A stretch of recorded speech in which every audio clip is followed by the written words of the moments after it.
അയാളുടെ പേര് MS മിഥുൻ സദാശിവൻ.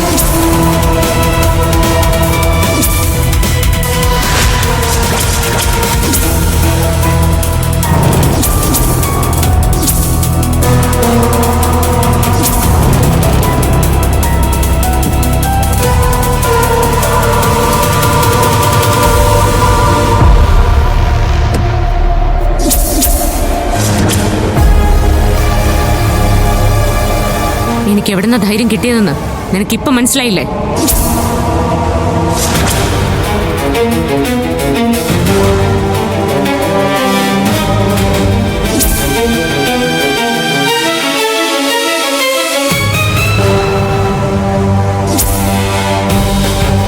ഇവിടെ എന്താ നടക്കുന്നതെന്ന് എനിക്കറിയണം.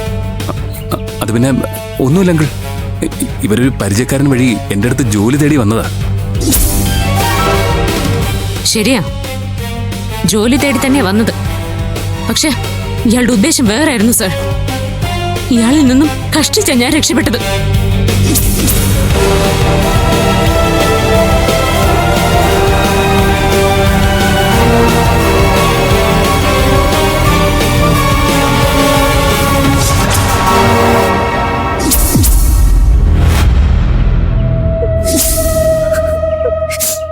പക്ഷെ ഞാൻ പെട്ടുപോയി ചേച്ചി.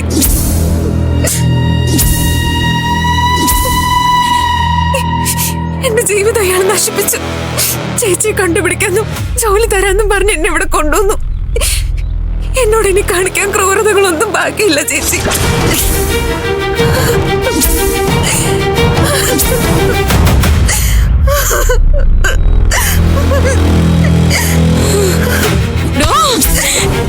എന്റെ കുഞ്ഞിനെ നീ എന്താണ് ചെയ്തത്?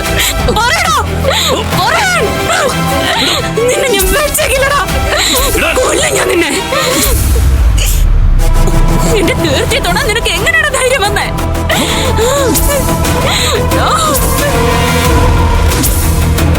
കൊല്ലും ഞാൻ നിന്നെ. എന്റെ തീർച്ചയോട് ഇങ്ങനെ ചെയ്താണ് വെച്ചേക്കില്ല.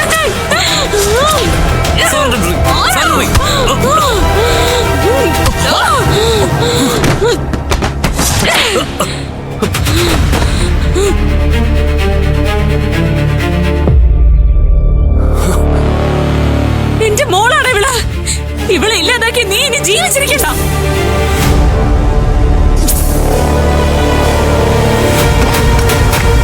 ചേച്ചി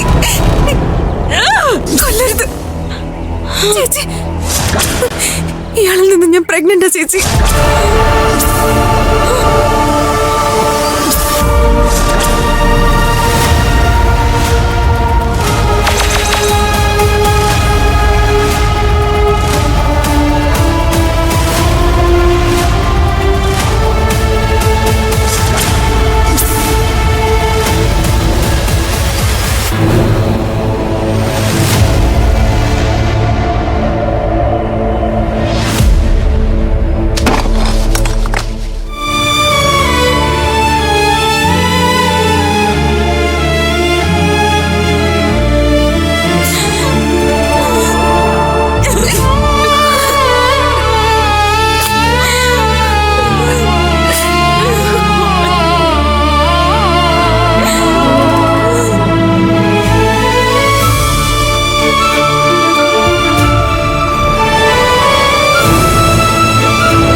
ഭയ്യ, നീ വീട്ടിലുണ്ടോ?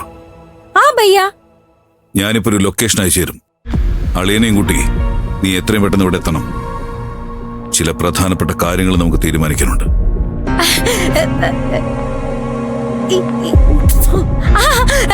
ഭയ്യ, ഞങ്ങൾ ഉടനെ വരാം. പിന്നെ എന്താ പ്രധാന കാര്യം? അതൊക്കെ വന്നിട്ട് പറയാം. ഇങ്ങോട്ട് വരുന്നത് അവിടെ വേറെ ആരും അറിയണ്ട. പ്രത്യേകിച്ച് ടൂറ് പോയിരിക്കുന്ന ചൈത്രയും ആര്യന്റെ കൂടെ നടക്കുന്ന സുധീഷും. എന്താ ഭയ്യ?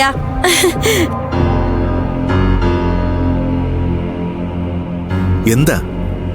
ഭയ്യക്ക് സ്ഥാൻ മാപ്പ് ഇട്ട് തരും. നമ്മൾ അങ്ങോട്ട് ചെല്ലണം. ഏട്ടനെതിരെ നമ്മളെ വിളിക്കുന്നത്? എന്തെങ്കിലും സഹായത്തിന് മിഥുനല്ലേ വിളിക്കാറ്? സബ്സെ അധിക് സംഭാവന മിഥുൻ ബേട്ടയുടെയും ചൈത്ര ബേട്ടയുടെയും ഷാദി തീരുമാനിക്കാനാവും. ഭയ്യാണെങ്കിലും ഒരു കോംപ്രമൈസ് നഹി. ചൈത്രയെ പോലൊരു കുരൂപ് ലടുക്കിയെ നമ്മുടെ ലടുക്ക കല്യാണം കഴിക്കുന്നതിന് വലിയ സ്ത്രീധനം കിട്ടണം. അയ്യോ, റെഡിയായിട്ട് വരാം. ഇതറാവനാ